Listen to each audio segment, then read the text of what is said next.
Welcome to the Wholesaling Inc. podcast, America's #1 podcast for new real estate investors, where we know that finding discounted property is the most proven path to financial freedom. I am your host, Brent Daniels, Mr. TTP, Mr. Talk to People, and I am telling you this right now. If I can do this business, so can you. So let's jump in. I've got an incredible story for you. This is going to be a powerful mindset interview with the incredible Brandon Narrain from Orlando, Florida. So grab your pen, grab your paper, and let's get started.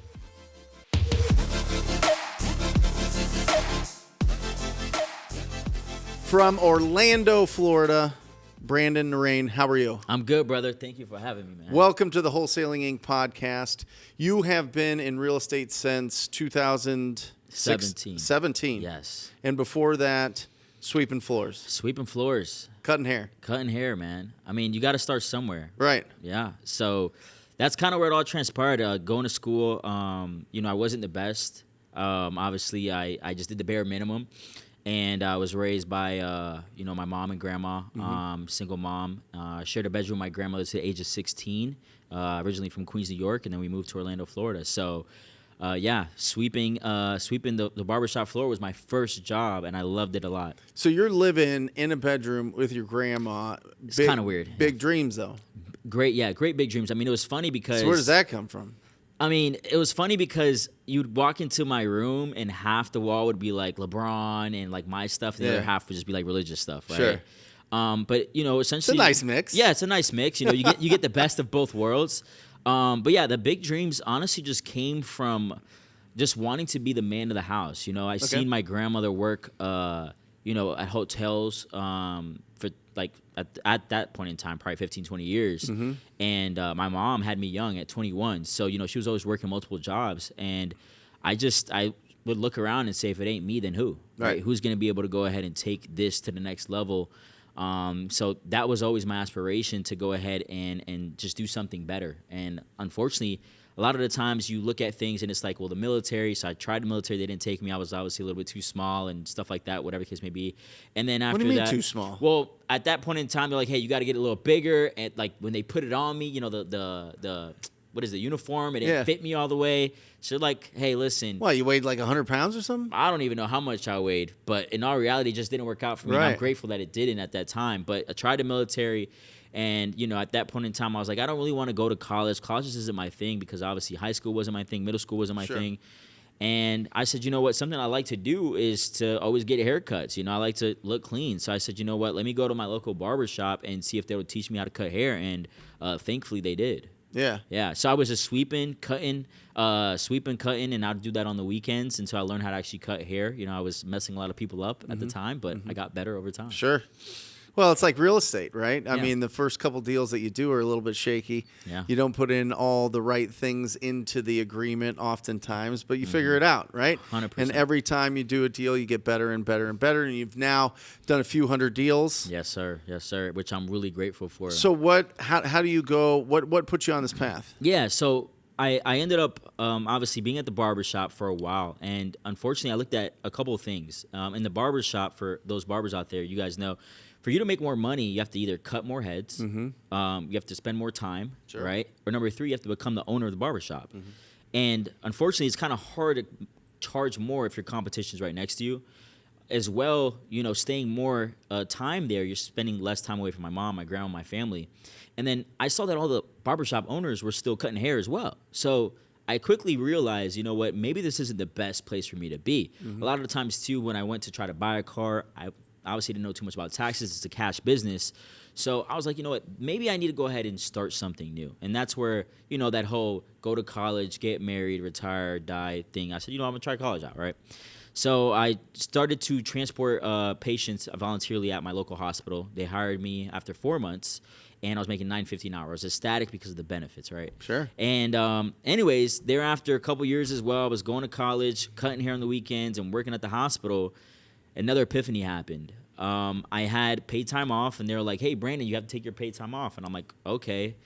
Months go by, they're like, listen, if you don't take it, we're going to go ahead and use up your PTO, and you're not going to have it anymore. I'm like, all right. So I finally took the paid time off, and guess where I went, Brent? Nowhere. I had no money. supposed to be a paid vacation, but I had You're no with money. grandma. I'm with grandma and my mom. Yeah. And that's when I was like, you know what? I need to find something else. And it was at that point in time where one day I was at Publix with my grandmother. She was buying the groceries. And there was her card was declining. At that point in time, I didn't have that much money or whatever. And her card was declining. And the guy behind us, shout out to him, he paid for our groceries. And I said, you know what? That's going to be the last day that I ever let another person dictate whether me and my family actually eats. Yeah. Went home and started looking at, fastest way to make money. And obviously everybody knows real estate is king. So Google, and then YouTube. Yeah. Yeah. So you Google how to make money fast. Fast, yeah. And then boom, you're in YouTube University. So I wanted something like safe. I wanted something that, obviously yielded a lot. Yeah. And at that point in time, I was getting just really big into understanding credit, understanding money management. I mean, these are things that I always look at people around me and I say, okay, well, I don't want to do that. I don't want to make that mistake. And credit was just something that I didn't really understand. Sure. So I started to focus on credit. I started to focus on real estate. And my mom never owned a home. A lot of people around me never owned a home. And I just said, you know what? At that point in time, I met my father when I was 16, but I found out thereafter that he did real estate. And I was like, okay, let me go ahead and try that. So I got my real estate license, and unfortunately, I didn't learn nothing but just the legalities. Yeah. And then obviously they threw me into Keller Williams or whatever it was that they told me to do. And I used to come out of work in my scrubs, show people houses, and I was never able to actually do a retail deal. And several years later now, I've never even done a retail deal. Sure. So, yeah, after that, I ran across how do I actually control? How am I the decision maker, right? Because I had this one specific person. I was showing her a house for like at least 3 months. She wanted a specific house. I used to show her all those types of houses. And she ended up not buying anything. And when I wrote the numbers down, I said, wow, I would have made $3K, which, of course, at that time was still great for me. But I was like, man, how do I become the decision maker? And that's where wholesaling came about. And of course, I thought it was a scam. I had my license. I mean, I got my license in 2004. All right, and we were always taught, hey, listen, you gotta have a nice pocket of investors because it's repeat business. And I was like, okay, well, so then I'll just go and I'll make a bunch of offers on the MLS, or I'll go and try to find, people that maybe they're for sale by owners, and I can call them up and I can match them up with the investors, and then that's what happened. I started door knocking. I found the opportunity to get the name, address, and phone number of my first deal. I called up the gal. She lived in New York, and she wanted to sell.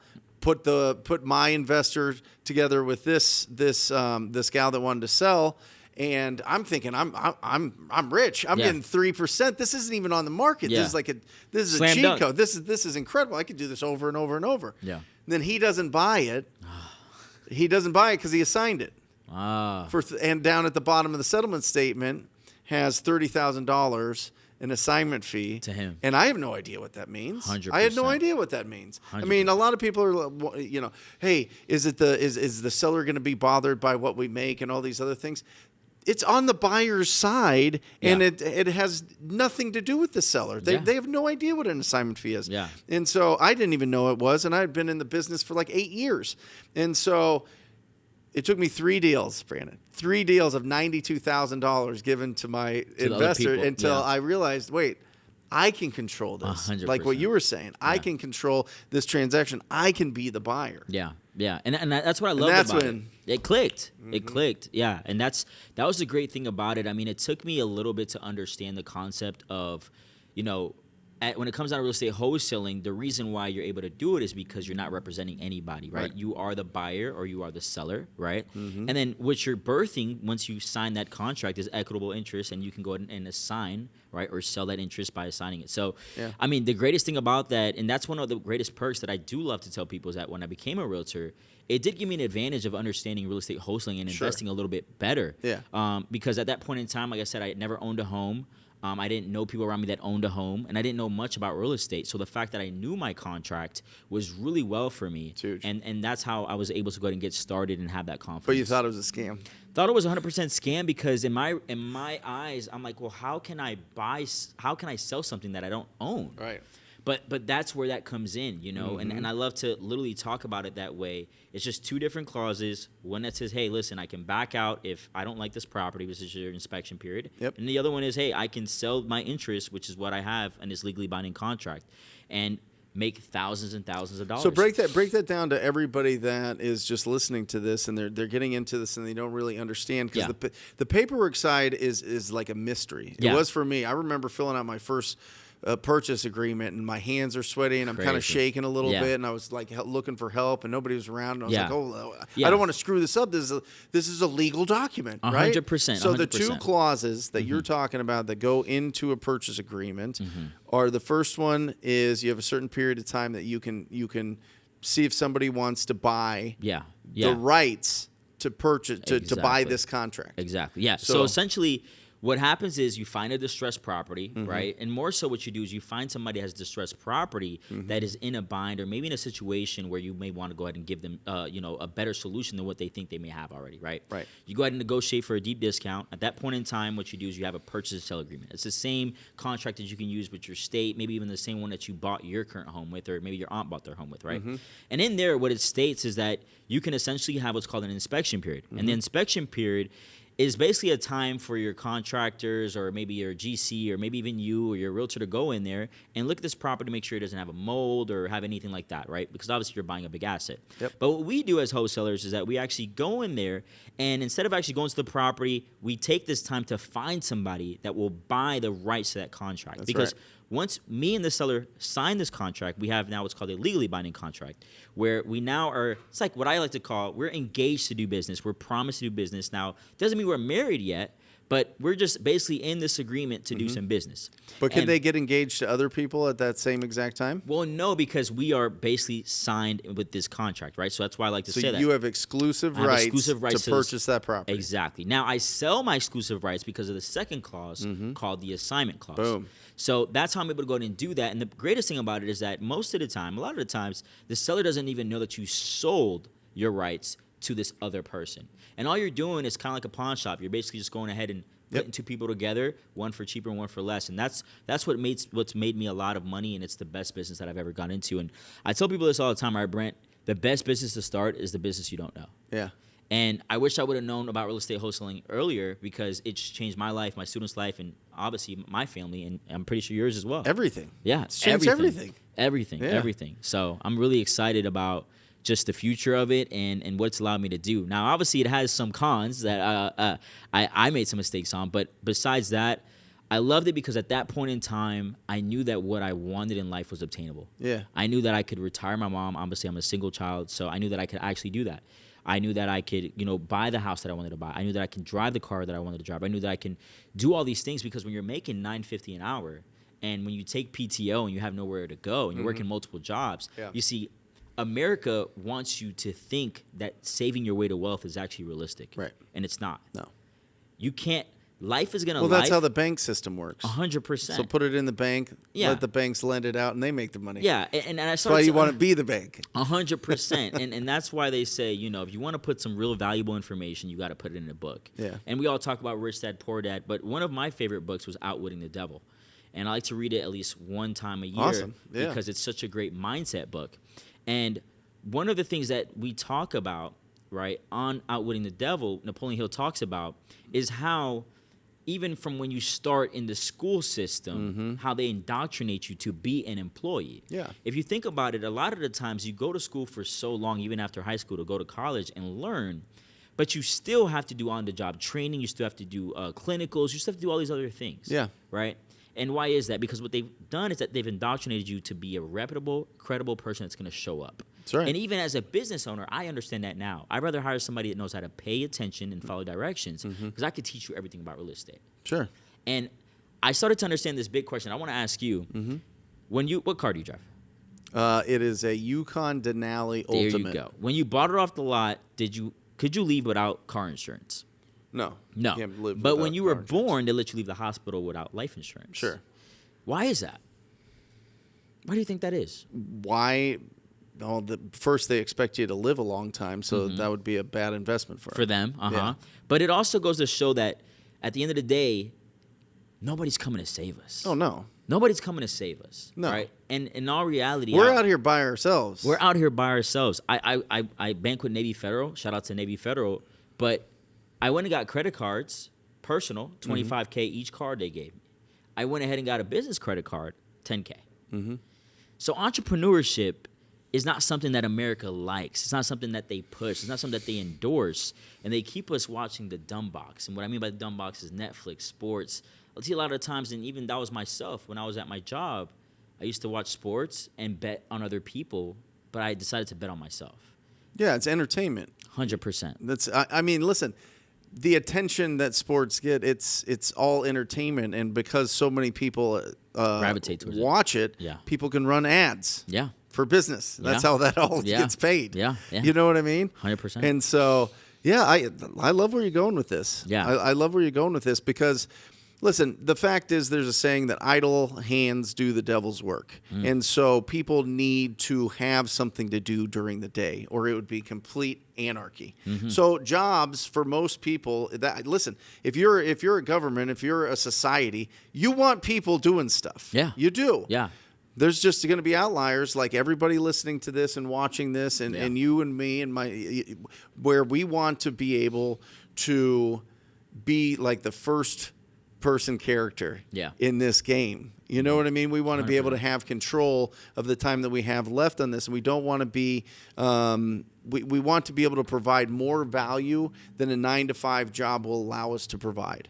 That's the fact. Because our earned income is equal to the amount of value we provide. Even the investment income that we make is equal to the amount of value we provide. Because if we provide housing, if we provide investment into companies that go and make amazing things, that is still providing value. So it's all about how much value can you provide. And the thing that I always wonder is how much potential do I have in this world during the times that I can be out there and be productive? How much value can I provide? Yeah. Because at the end of the day, our bank account is just a receipt. And that's true. And that's another thing that kind of propelled me to want to do something different. Is number one, you're remembered for the rules that you break. Elon Musk's parents, they weren't thinking about starting Tesla. Yeah. Jeff Bezos, they weren't thinking about Amazon, right? I mean, what did your parents do, if you don't mind me asking? So my dad worked for a company named Honeywell, which is a big corporation. My mom did as well and raised us. There you go. But they weren't real estate moguls and influencers, right? No. So you decided to go this way. And a lot of the times, to break generational curses, you have to think outside the box and you have to ask yourself, well, let me take the good and then let me also look at the bad and let me see what I can do to go ahead and lift this family tree. And I love what you said about time because it's very important. I think the average person lives to like 78, 80, somewhere around there. So after the age of 40, you have more past and future. And every single day that you spend not pulling out that value or that potential is a day wasted. And that's what I started to understand is how do I make a lot of money in a short amount of time? And I know it sounds crazy, but if you think about it, look at your bank account and see what's the most that you've ever saved. Because then when you actually save that money, your tire went out, your car blew, your mom maybe went to the hospital, something happened to where you had to go back down. And it's crazy because through real estate, you're able to make so much more money way faster than you can actually save. And that's when I started to understand, you know what, my problem isn't saving, it's just making more money and providing more value. That's it. And as soon as I started doing that, it's called the law of reciprocity, right? As soon as you start to give an abundance of help to other people, the money comes in return because that's what it is. Yeah. So being at the barbershop, being at the hospital, I looked at what's called the earning capacity. And I started asking myself, well, there's real estate investors out there that make great money, right? And they make more money than doctors. But doctors are more important because they're saving lives. So why do real estate investors like you and I make more money than some doctors, maybe most doctors?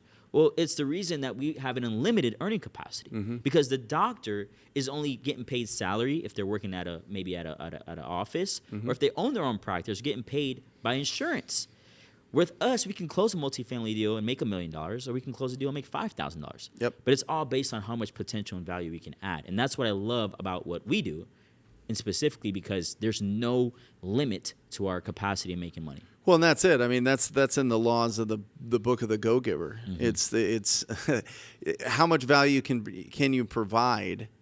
Is the law, and that's exactly what it is. Not only that, but to how many people can you provide it? Yeah. Right? Yeah. That's where you get the explosive growth of what you're talking about. A doctor has to pay hospital fees. They have to pay insurance. They got to pay all sorts of nonsense things to keep up with their practice, whether it be schooling and education and all those other things. And they get paid based on their efforts. Yeah. No, and you're right.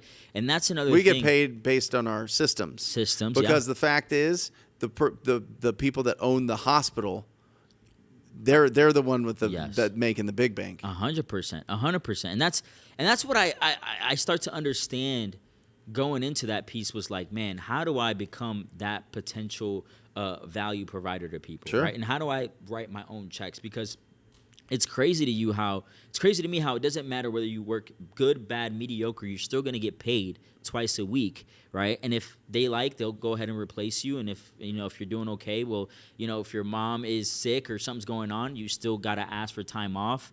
So for me, it was like, you know what, I have to become an entrepreneur, and I have to do this in a way that makes sense for me to be able to propel myself to just be able to help the people that I love. Yep.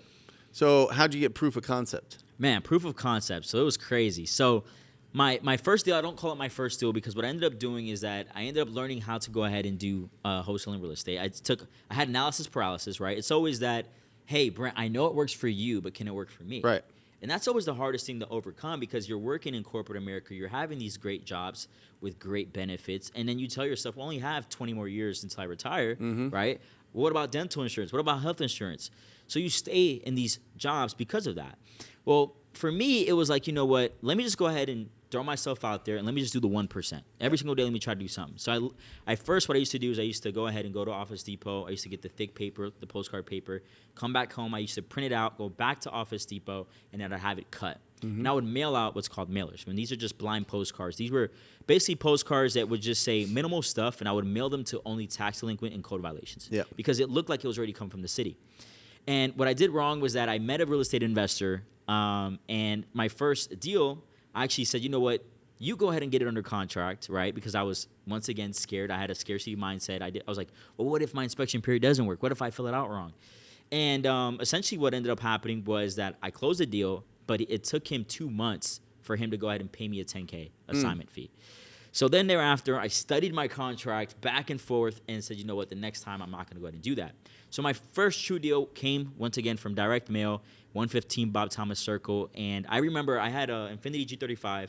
Half the car was black and the other half, the clear coat was missing. So it was gray. Yeah. And I was driving up to the property, and I remember them coming out the house, and they were talking to each other, but they didn't know it was me.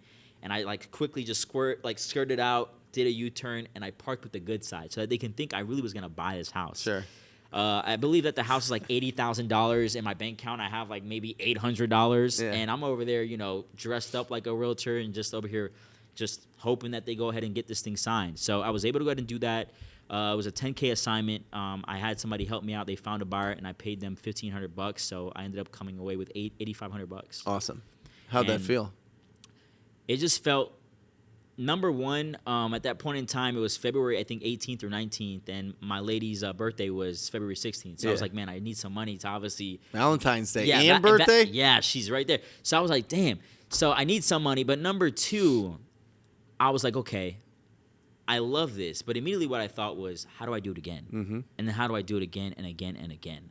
And coming from where I come from and being raised how I was raised, having that much money in your bank account, it does give you some type of, the butterflies, but you do get what's called, I guess you can say, maybe it become a cash hoarder, right? Because you don't want to spend any money, even though you know it's going to get spent in the bank account. So immediately what I did is I doubled down, and I said, I'm going to do it again. And that's when I basically found out about this website called Yellow Letter HQ, where instead of me having to go ahead and print out all the postcards, I could hire a company to go ahead and do it. Yeah. And that's when I started doing that. And then after that, I started to try to scale my business. I was still working at the barbershop, still doing my thing on the weekends.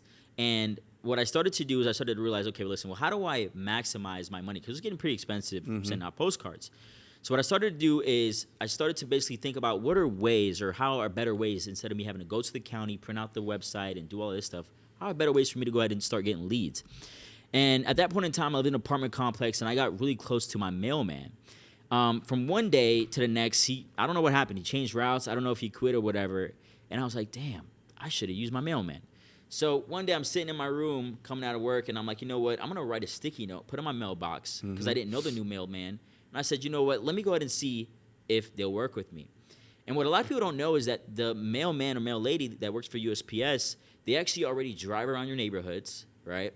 They already know where all the ugly houses are at. They know which ones are abandoned, which ones are vacant. They have all the tea. They know, who's getting divorced, who's getting this, that, and the third.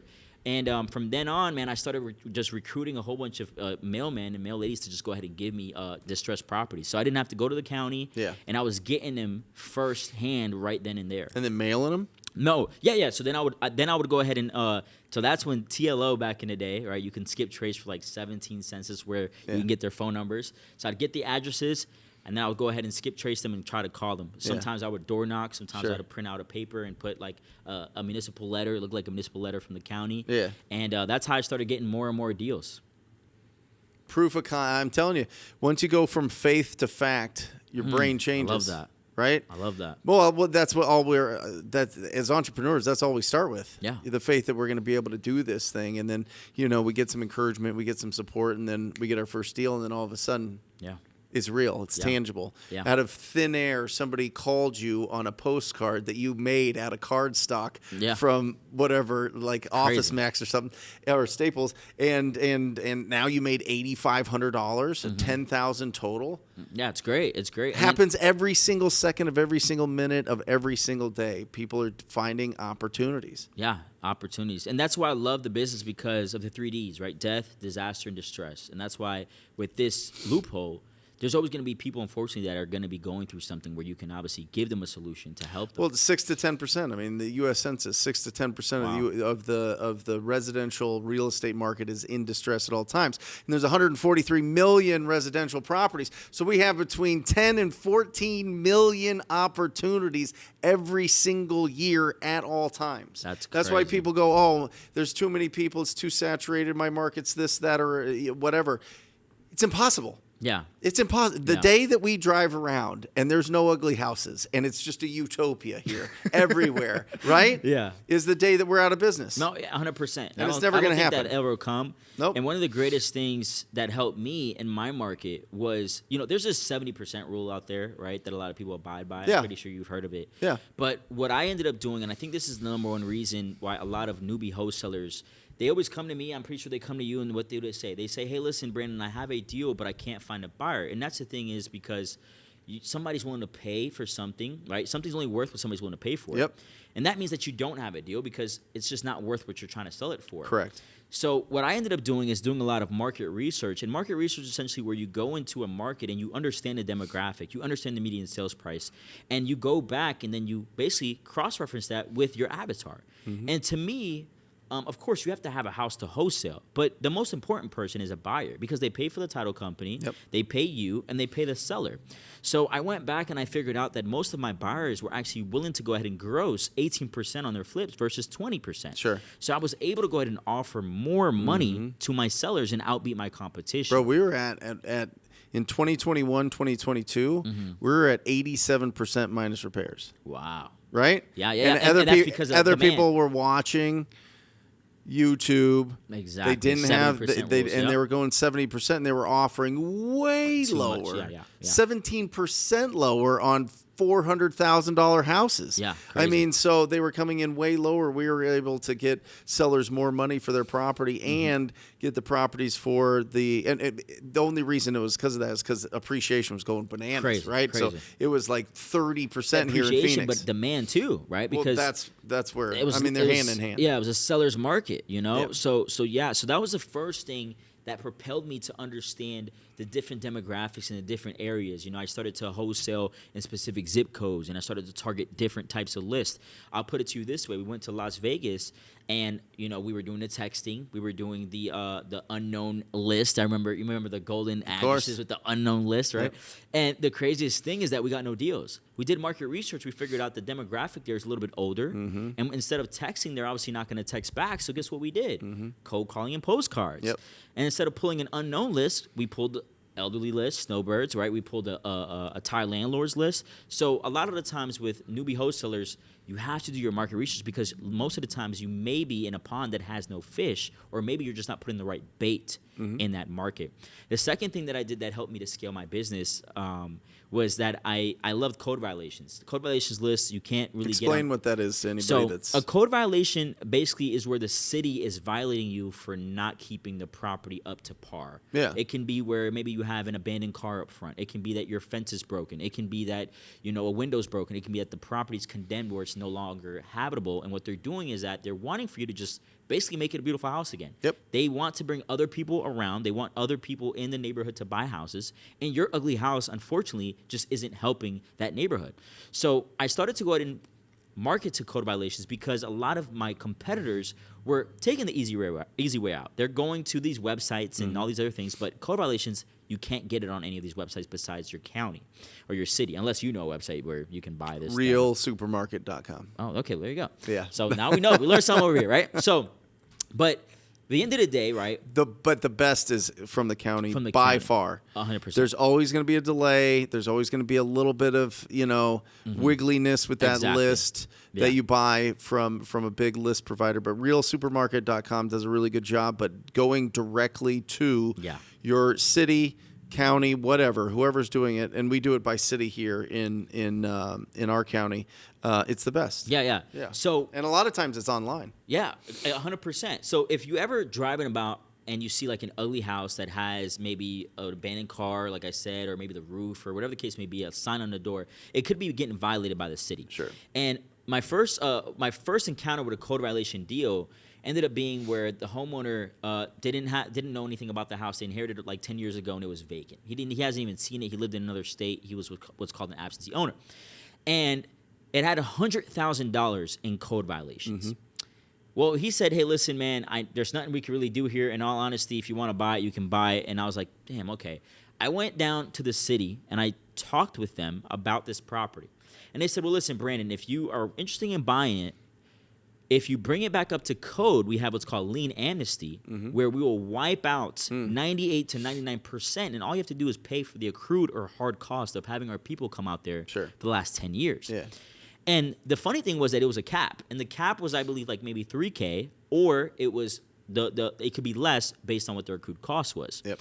Well, anyways, I negotiated with the buyer to go ahead and get this property for like $4,000 or $5,000. It was literally close to nothing, because remember, at this point in time, he didn't think he could do anything with it because he knew it was fined $100,000. And I found myself a buyer, a real estate investor, to take this property with an encumbrance, a cloud on the title, right? Saying that, hey, listen, if you bring this property up to code, we'll wipe up this whole lien.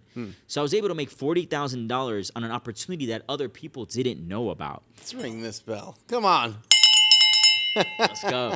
So after that, I just started to literally go after just code violation deals because of lien amnesty. Sure. And I encourage a lot of you guys out there, do this step, do the extra work, go to Online Jobs PH or Fiverr, wherever it is, hire yourself a VA, show them how to go ahead and strip that data from the county, or go to your website and get that code violations list. Find out if they can do amnesty and wipe away the liens, as long as you bring it back up to code. And I'm telling you, these buyers are going to take advantage of that, because you're providing a great off-market deal that you're not able to get on the market right now. Awesome. So 400 deals, start building your team, start building the bank account. Yeah. One of the biggest hurdles that I have felt, that I've seen so many other entrepreneurs feel, is psychologists tell us from 0 to 12 sets our financial thermostat. Okay? Financial thermostat is, some people grow up and they're around a bunch of wealthy people and they're talking $100,000 days, weeks, months.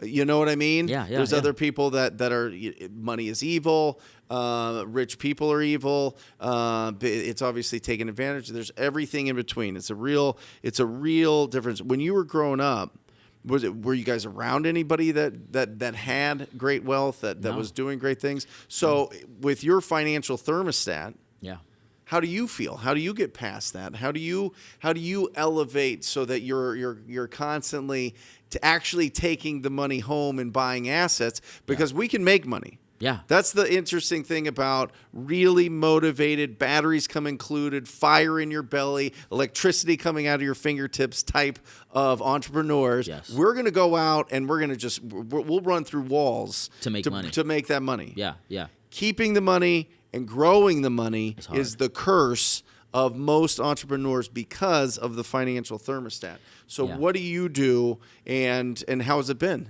So, I mean, I'll put it to you this way, right? I've always been that person, and one of the biggest things that helped me out was delayed gratification. Sure. I remember even still working at the barbershop on the weekends and having 6 figures in my bank account because of the fact that I thought that $500 a weekend would still help me. It would help me over. Sure. Right.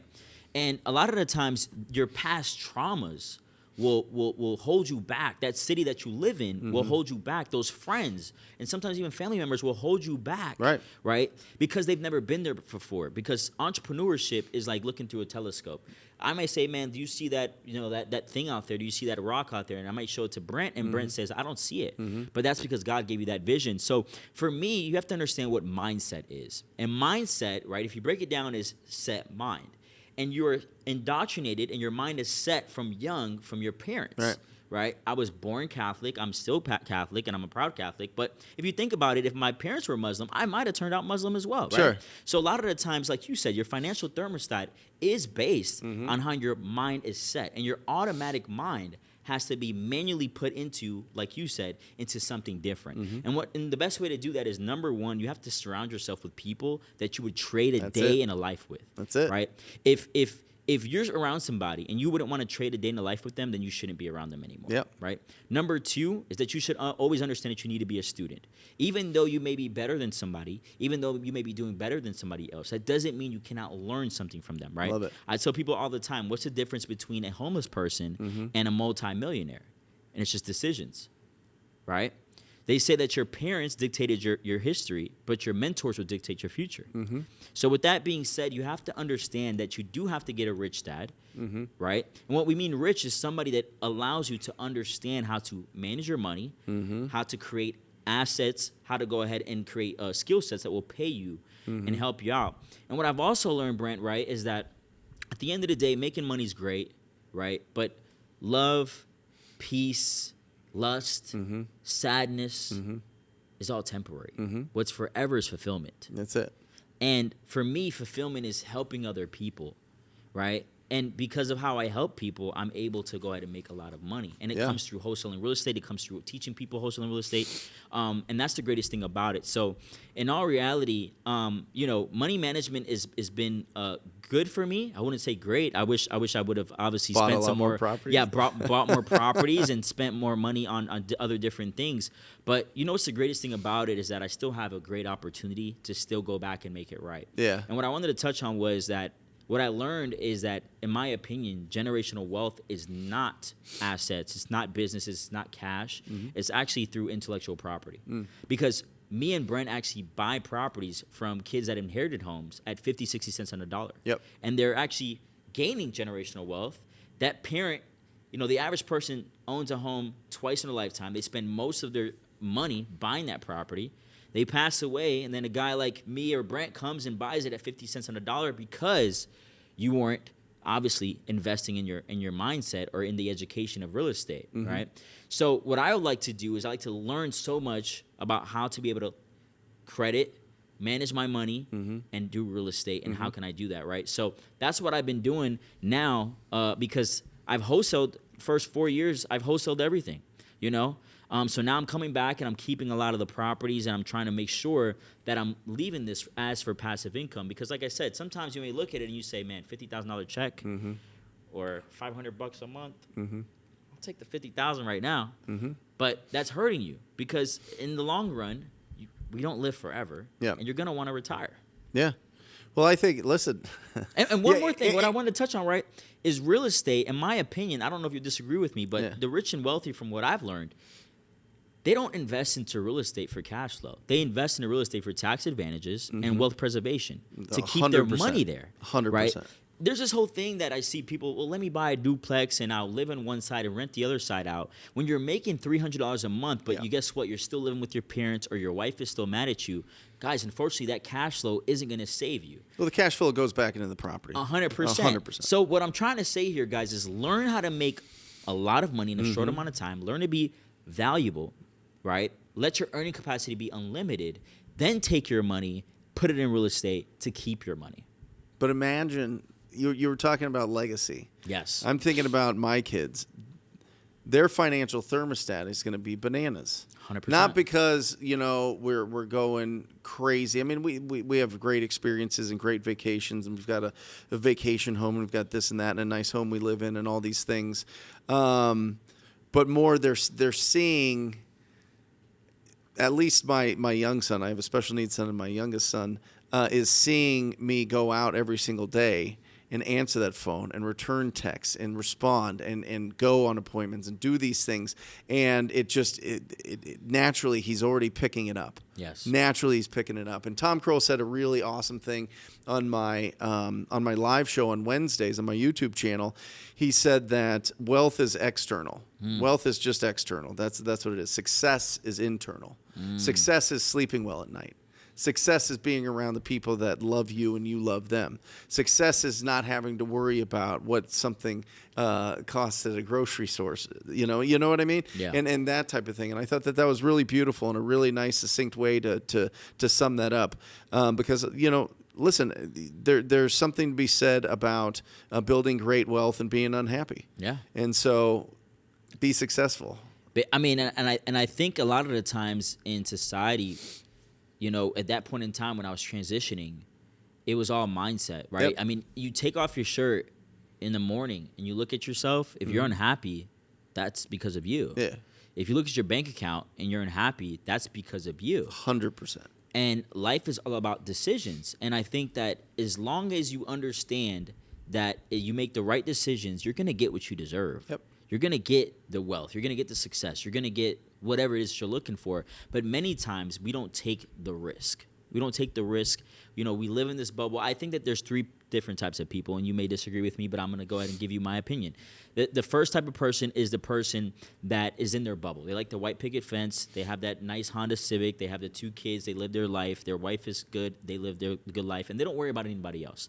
The problem with that person is that they're never looking at what could be. What is next? What is everybody else doing that's making them more money, making them happier, making them successful? Mm-hmm. So you don't know what could be better. And the other person is that what we call imposter syndrome, right? That person that, I can't do what Brent does because his hair is too good and he has blue eyes and he's buff, or he talks to people really well and I can't do that, or I can't do what Brandon does. Yeah. So what you end up doing is analysis paralysis, and you just stay settled. And I think that the successful entrepreneur is the person that gives enough, to understand, what, I do need to look around and see what my competitor's doing, but also doesn't care, right, whether they lose or fail. They have to just do it. And 50 Cent said it the best: get rich or die trying. Yeah. I love it. How can people get a hold of you? Man, how can people get in your world? Yeah, Instagram, Blue Notes Brandon on Instagram, on YouTube, Blue Notes Brandon as well. Facebook is my name, Brandon Narrain, and just reach out to me if you're interested in learning to do what I do. You can definitely contact me. Brandon, incredible story. Appreciate Thank you for brother. being on here. Thank you for having me, man. Incredible podcast. Guys, a couple resources there. Yellow Letters HQ. Yeah, well, my CRM is basically what I definitely want people to understand. Sure. Systems is very important. I'm pretty sure you would say that. And if you're trying to duplicate, your business, you're trying to automate your business, you want to make sure that you're not a solopreneur. Yep. bestrealestatesystem.com. bestrealestatesystem.com. Yeah. Awesome. And you do your mailers through that? Yeah, I do like text. It's an all-in-one Awesome. platform. If you're looking to learn, just tap in with me. Awesome. Realsupermarket.com. Use the coupon code TTP. They do a phenomenal job. I recently discovered all of the other companies that are really big at selling data actually buy it from realsupermarket.com, so you get significant discounts. And if you're interested in joining the Rhino Tribe, remember, we look at 4 things. We look at your experience level, we look at your market, we look at your budget, and we look at your schedule and create a custom blueprint so that you can go out there and be wildly successful as fast as possible. Go to wholesalinginc.com, jump on a call with us, and we'll have that discussion, put together a great plan. And that is it. My name is Brent Daniels, Mr. TTP, and as always, I encourage you to go out there and talk to people. Till next time, love you guys. See ya.